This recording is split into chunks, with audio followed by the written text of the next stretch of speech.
Right, so start recording and record for audio. And then Okay, I'm testing. you're Looks testing? like I'm recording. Yep. Okay, Ready? ready, and clap.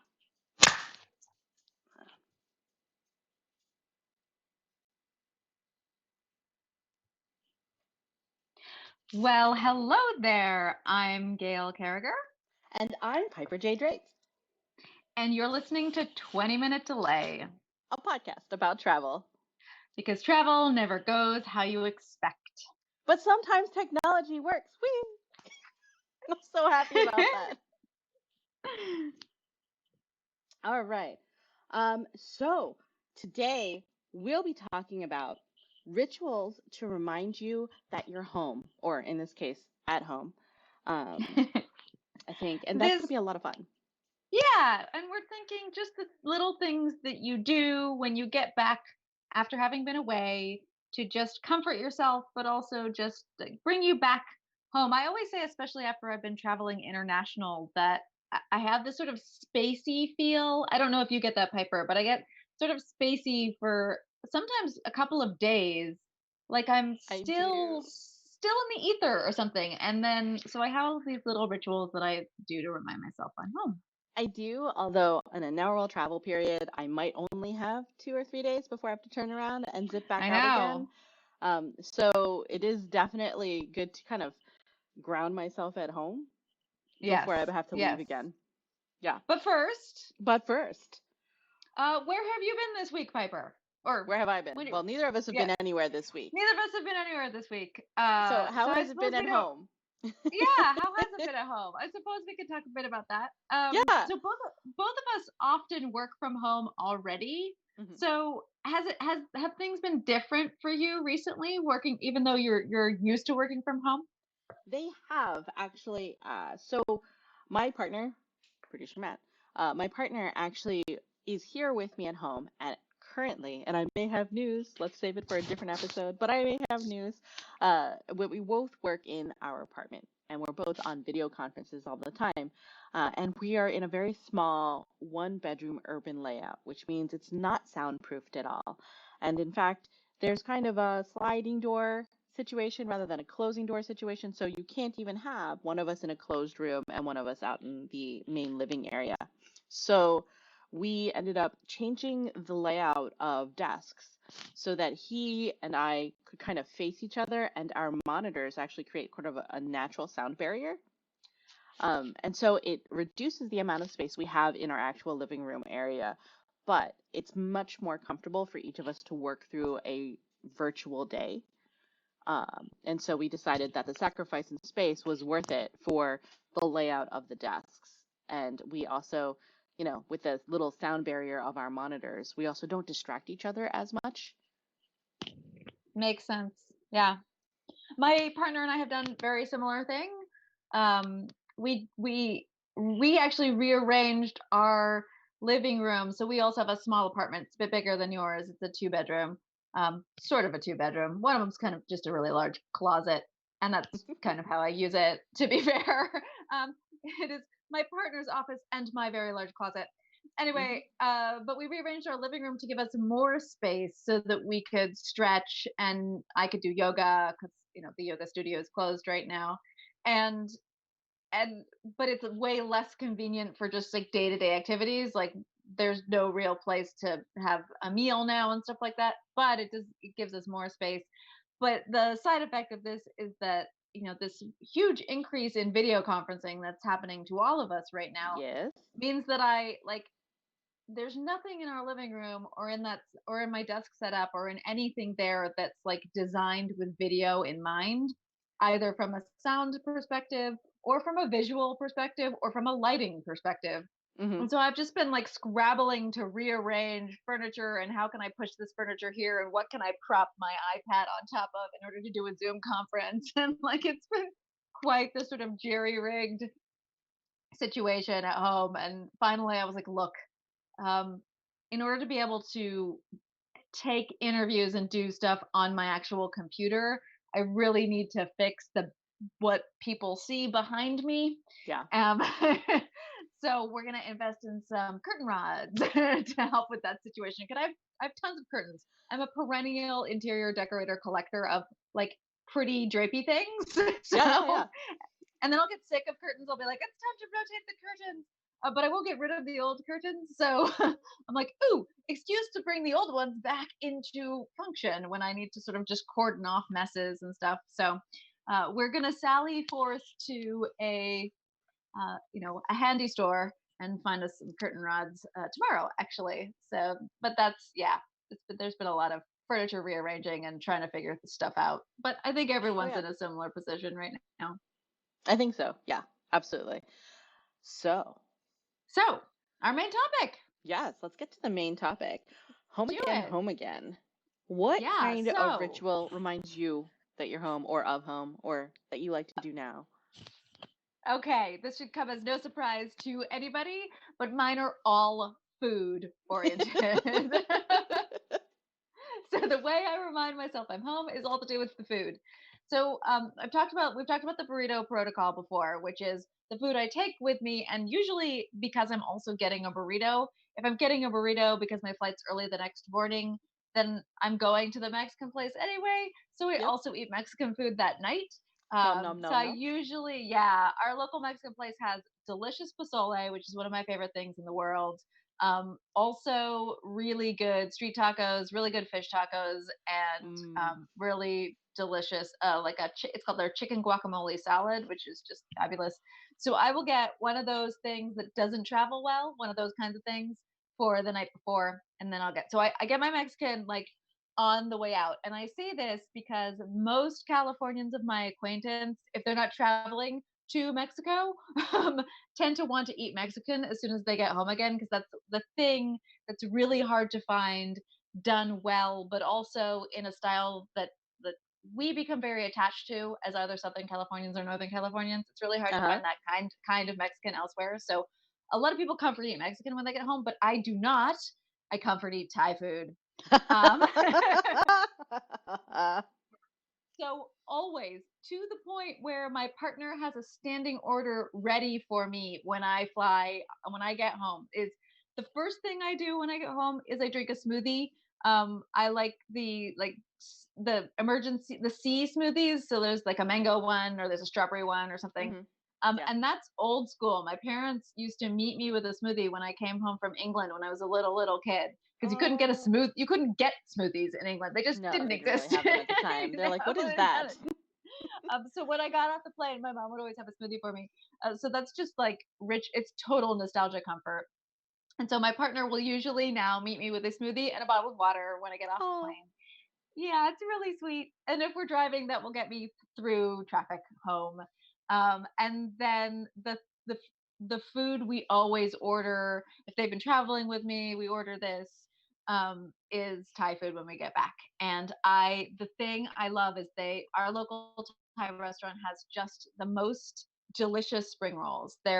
I don't we call them the salad hmm. rolls because they're just full of vegetables and The they have rice avocado paper in with the them. sal Yes, the yes. vegetables in it, and they're almost transparent. Oh, Yeah, yeah. yes. And the thing our place does, it has a peanut sauce, but it also Hmm. has like this cilantro-y creamy dipping sauce, which I don't know of any, I've never met before or Uh-huh. since. And so it has these two dipping sauces, and they're just so fresh and they're so delicious. And I'm always craving fresh vegetables when I get off a plane. And then we usually get like chicken satay, a couple of proteiny things. I'll get my tom kha gai or my tom kha vegetable, and I'll Tom get some kha, noodles, pad thai or something. Oh, pad and thai. that's it. I'm home. It's like I know it's so strange, I find it but super cute because for the listeners who may or may not be familiar with me, I'm actually Thai. Both my parents were born in Thailand. They came from Thailand to the U.S. I was born here in the U.S., but there were some childhood summers where I went back and stayed for the summer in Thailand with my grandparents or with aunts and uncles. And because of that, I kind of have a snapshot ingrained into me, of what Thai food should taste like. So I am the last person you should ever ask where there's a good Thai food restaurant because I don't know. because when I get home, the first thing I notice is almost always my partner has the rice cooker set up because we have we have a Japanese Sojirushi rice cooker. Because Fancy. yes, it is fancy. It sings to you when it's done. And it's super cute. But the nice thing about it, it's very simple in the fact that it comes with a measuring cup, which is not a US measuring cup. So don't try to swap out with a regular cup that you would use for baking. You will have tragedy. Um, but it's actually a little plastic cup that actually measures to about 3/4 of a cup. Uh, that you scoop of rice and you, depending on the number of these little rice cooker cups that you put in, you fill the water to the line and you hit the button. Like literally, it's that simple. If you want to get picky about it, depending on the kind of rice you're using, you may want to rinse out the rice a couple of times, particularly Japanese sushi rice. Um, just because a little bit less starch makes for the perfectly done rice kernel, rice grain. But in any case, there's always the rice cooker done because when I'm traveling, even if I'm getting rice at the restaurants, the rice is different, especially at American cuisine restaurants. The rice is completely different. Rice pilaf is different, right? It's just a different Yeah. texture, it's a different composition. And I grew up on rice, right? Yeah. Every night was dinner was with rice. Um, Gap in Thai is the dishes you eat with rice, right? So when you're like, oh, you get tom kha gai, yes, I learned to make that on my own. My dad has a place in Florida. He grows his own king, and ka, which you would use to make the broth for tom kha kai. Um, and so it's really funny when you say that you have these favorites because I I have them too, know. but I'm willing to bet you I make them in a different way, right? So I Well, do I make those mean, spring rolls. and different parts of Thai food, like different parts of Thailand, the food Oh is yeah, they're the regional. same food is different anyway. Like pad Thai, the street food is just a huge range, and the same thing happens when you have a family move to the United States and make pad Thai. Like Oh so yeah. the pad Thai that I grew up with is much more peanutty than the Hmm. one that our local Thai restaurant makes. So the one that our local Thai restaurant, when we first had that one, I was like, this one's kind of dry. It's a little on the sweeter end. It has a little bit more tang to it. A little bit And more I was like, I'm not, tamarind maybe. yeah, more tamarind or something. I was like, I'm not sure about this. And Hmm. now, of course, I'm like 10 years later, that's the pad Thai that I crave because it's the Uh-huh. one we always get. And so now I encounter one that's more peanutty and I'm like, oh, I'm not sure about, like it's Yeah. just, yeah, it's just what you're used to. But Exactly. And yeah, so when no, I that's get nice. home, it's the flavors that I want. So a lot of times he's got the rice made for me so that I can just have a little bit of rice with, like, I might make myself an onigiri, which is a Japanese rice ball with little sprinklings of furikake in there, which is just like little savory bits that you kind of mix in with the rice and you just pack it up and you have it with a little bit of seaweed. But then the next morning with the rice, I will either make fried rice with leftovers from the fridge, whatever's in there, and fried egg and whatever protein's in there. Because fried rice, especially the way that I was taught to make it, is literally just leftovers.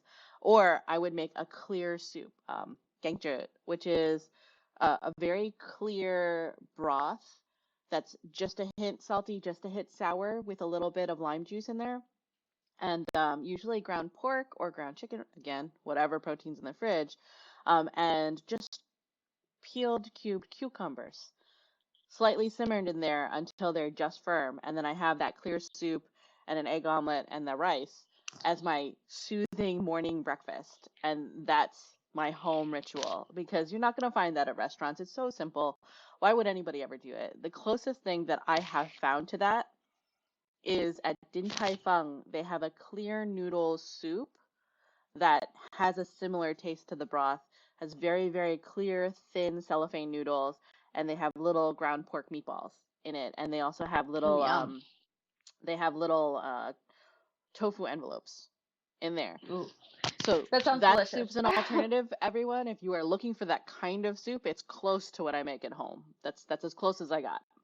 So you comfort eat when you get home, just like I do, but I you do. make it for yourself. You cook for yourself when you get home. Is cooking part of the ritual of reacclimatizing to being back home It for you? is. Cooking is a comfort for me. I really get a lot of thought process going on when I'm cooking. It helps me clear my head. It really is soothing for me. So it's also stress reducing. And it also, like, when I cook, I'm able to also listen to my body and what it might be craving. So if I've got some kind of nutritional deficiency, like maybe I'm missing a vitamin or two, I'll notice that, hey, instead of the clear soup, I really want sundubu jjigae, which is more of a sundubu is a Korean kind of liquidy stew, usually starting with pork belly, but I also have a tendency to add a lot of seafood to it. And sometimes I'm realizing I'm missing some stuff. Usually it's the fermented kimchi that I throw in there, right? And I'm Oh, like, oh, telltale. If I'm craving that, like, yeah. I need fermented foods really hardcore. So I've that's been a different I've been case. mainlining sauerkraut recently. I'm like, oh, clearly, that's been missing from my diet Clearly because missing I'm some like, micronutrients, right? yep, all I want is sauerkraut right now. It just tastes so good every time I eat it. I know, I know. I did a podcast recently where the question was, don't like yuck my yum. In other words, like talk about the thing that you love that nobody else loves, or the thing that you hate that everybody else loves. And I was like, well, this is a really easy question for me because the first thing I always say is Marmite, right? Like that is Yeah, but without I eat question. Marmite, so that doesn't work I on me. know you and I are like different creatures, but I was thinking that another thing is probably sauerkraut. Like I understand there are people who like it, but most people are not into it. But kimchi is another one that I'm just like, oh yeah, Korean So food good. is a huge like like with all the little pots of pickled things. It's like Oh, the banchan, oh, like all of those little side dishes when you go so for Korean good, food to so different good. things. Oh, I have so many videos to show you. Someday, the two of us are going to South Korea, and we're going to eat our way Yes, through Seoul and yes, various other regions of yes. South Korea. Someday. Someday. Oh, Speaking of travel, yes, all right. Well, any other? So we both had food rituals. we do. Do we have any other like? Do you do any other comfort rituals like shower, bath? I don't I take know. a bath. Unpacking, like any unpacking rituals or anything? Well, what ends up happening is I usually park the suit. Like I don't even bring my suitcase all the way into the apartment, right? Because our bathroom's right near the door. So I just flip the suitcase open and yank all my dirty clothes and pull it into the bathroom. Close the suitcase so it's out of the way. It's not a, fire hazard or whatever. And then I go into the bathroom and I take a bath. And then, Oh, like I'll throw all my laundry into, the washing machine or whatever I have to do. And then I will run a bath. And usually it's at least Epsom salts, at least, because that really, really takes the soreness out of my body. yeah. I might do a bath bomb, like I'm a lush kind of girl when it comes to the occasional bath bomb, but I might not have the energy to clean out the bathtub after, so Epsom salt it is, and maybe a couple of drops of like eucalyptus to really open up my lungs and help me feel like I can breathe out all of that stale Stale airplane travel air. air. Yep. So yeah, if Yeah. I have the energy, it's a bath. And if I'm taking a bath, I will barely have enough energy after that bath to dry off and make my way to the bed. There may not be pajamas in that scenario, and I will be out cold and I will sleep hard. Yeah. So, Mine is a shower usually. I don't have a bath sadly, so it has to be a shower. And then often when I'm like jet laggy or whatever, so the red eye back from Europe almost always lands us in at like 4 o'clock in the afternoon or something along those lines, which gets us home at about 5, 6. So we get mhm. our Thai food, and then if we're really trying to stay awake to clock back in onto the right time zone, we will actually also often, and I say we because my partner and I do most international travel together. Yeah. We'll do a walk. That like it's hard, but like breathing the fresh air, walking around the neighborhood, that's another kind of ritual that gets us home again. I am not very good about unpacking, I have to say. Like often my pack bag will sit packed for days before finally I'll just be like, all right, there's dirty clothing and stuff I need to get deal with in there. Oh Um, no. it's interesting. I never even considered, but I guess I have a weird foible about that. Yeah, I'll just leave a packed bag sitting in the middle of the living room until, and it's usually me who gets annoyed with it. And then you're like, All right. okay, we got Well, to do this. That yeah, was that was pretty our finite main though. topics. Yeah, It is. let us know with comments or tweets or what have you if you guys have rituals that we didn't hit up on that are travel rituals that you really love and want to recommend that remind you that you come back home again. And we're gonna move on to our gadget picks. Because gadgets. Ta-da. Yay. Gadgets! So what's your Yay! gadget? So I thought for a gadget that what I was going to do was pick something that was a home comfort thing I would do that has kind of graduated and now started traveling with me.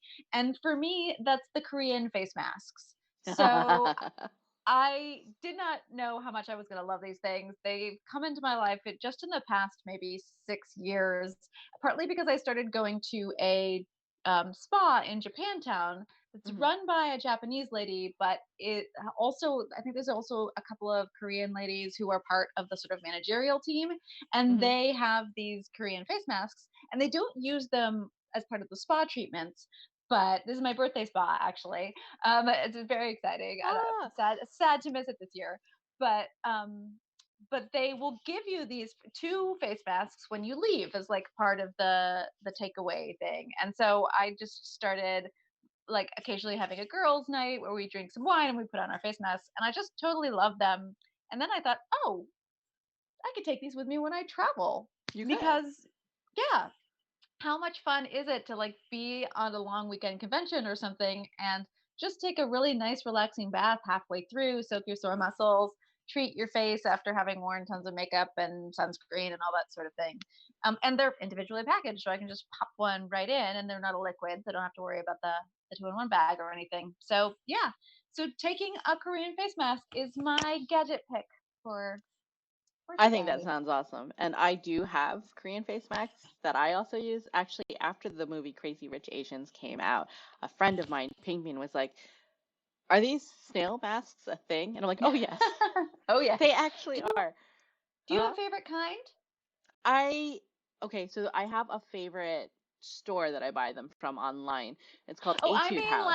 I mean like flavor kind. Yeah, I Like, do. yeah. But like it's this variety pack that I buy because sometimes they have these packs of 20 or 25 or 50 for some ridiculously good price, like 20, $25, which is insanely less expensive than say buying similar face masks at Sephora. And when they come, almost always there is a ginger, no, ginseng one, Ooh, a ginseng one that's nice. supposed to be for brightening, and it's just so light, and I don't feel like it's tingly. I don't feel like it's super goopy when it's finished. Like I put it on and I leave it on for 10 minutes, sometimes a little longer because I like lost my mind like reading or something and forgot that I had it on. Then I Yeah, take it off and it's not like lotion gooped on your face, and it's also not like serum. It's just this nice light, not quite water that's on your face. And when you take that mask off and you just kind of pat it into your face, it literally absorbs within a few seconds. And that's that's my nice. favorite kind, as opposed Yeah, to the goopy ones that take like, I feel like I have to go do some other stuff while I wait for it to soak in. to dry, yeah. Or, some of my friends have actually gotten the urge to rinse their face off, Yeah. which is not what you want to do with a Korean face mask. You actually want to pat the product in and kind of let Yeah, it you soak want to into let it your all face. absorb. Yeah. Yeah. Yeah, So, I like the milk ones best. I'll mhm. go for an aloe, but the milk is my favorite. And I do like it really gloopy, and I would walk around like shiny and sticky for an hour or something while it all absorbs. I don't really care. It's Um, fine. yeah. But So yeah, what's your gadget pick? so my gadget is a super simple thing you can find in just about many of the drugstores, and that would be Epsom salt. Because I get sore. And remember, I'm doing that bathtub soak. So Epsom salt is, I never really believed that it could be as good as it really is for taking the ache out. I really feel the difference. And, some bath bombs have them, and that's great, like, salt, bath salts, and, but I will put a lot of Epsom salt into my bathtub. We're talking like twice as much as your regular soak. Um, and it's a little bit like a buoyancy thing. It's not quite as much salinity as that, but have you ever heard of those float pods that they have in some states? They're actually these pods that are supposed to simulate being in the ocean. So the salinity content is as high as the ocean, and you actually float and relax in these pods for like 20, 30 minutes or so, and then you shower, and like there's so much salt in these that the minute you get out and start to dry, salt crystals are forming on your skin. Ooh, that doesn't Yes, sound it's super not great to supposed to be me. for the quality of your skin. It's really supposed to be for your muscle aches and like Got and it. and relaxation. This is not for skincare. I'm sure there's some people who say that it's good for skincare. Like it's anybody who has the kind of skin where doctors have recommended them going salt scrubs or going in the ocean because they might have eczema or something like that. This might be fine for them because it does that salt water effect. Trying to help your skin could help skin issues like that. But that's definitely a I'm not an expert. Please, consult with a doctor situation. Yes. These float pods are really about relaxation and buoyancy. And so when I'm at home and I use the Epsom salt, I'm really using not as much as that, but I am using a little bit more than the label is saying for a soak. And that's mostly because it just takes the ache out. And I'm only soaking for 10 minutes. We're not talking about a prolonged soak here. So I'm not doing this to myself. And then I also immediately stand up and rinse off as opposed to getting directly out of the bath clean and just wiping down, right? Like I try to rinse off to make sure that my skin doesn't still have Yes, all the of course. salt. Yes. You've got a shower over bath situation too, which makes Yes, I that do. easier. Yeah, I'm not going to be traveling anywhere in the bathroom, like get out of the tub and go over to the shower and do the thing. I suppose I could, but that's like you might as well be sleeping in that bathroom because that's kind of like some of those bathrooms are huge. Oh my God, so big. Yeah. Right. Well, those were our gadget picks then. We both went with relaxing spa type things. Piper picked Epsom salts to add to the bath water, and I picked Korean face masks to wear around the house and scare people. And that's That's it, it I guess. Shall we do for our this closing episode. credits? We should. Yes. All All right. right, Piper, take it away. Thanks to producer Matt for putting together this podcast. Thanks to John Emilio, who loaned us the music from his song Steampunk Girl. Thanks to Kelly of Aethernautica, who cleaned this audio. And thank you for listening. Please consider leaving us a review on iTunes, and we will love you forever. Indeed. This has been Piper J. Drake. And I'm Gail Carriger. Travel smart. Pack the snacks.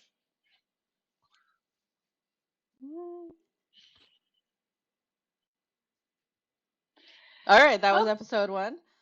Yay! So that was, I came in at 27 minutes, which is great. I'm afraid our clap sequence at the beginning might not have synced properly. I think I clapped slightly before you, so we'll have to warn Kelly about that. Yeah, but Kelly's been really good. Like, I think we already She's had been an great. episode where she kind of like handled that, so. Yeah, I think she can figure it out. She seems to be adept at syncing multiple tracks, but we'll better just warn her that the clap did not sync. Yeah. All right, I'm going to stop the video recording.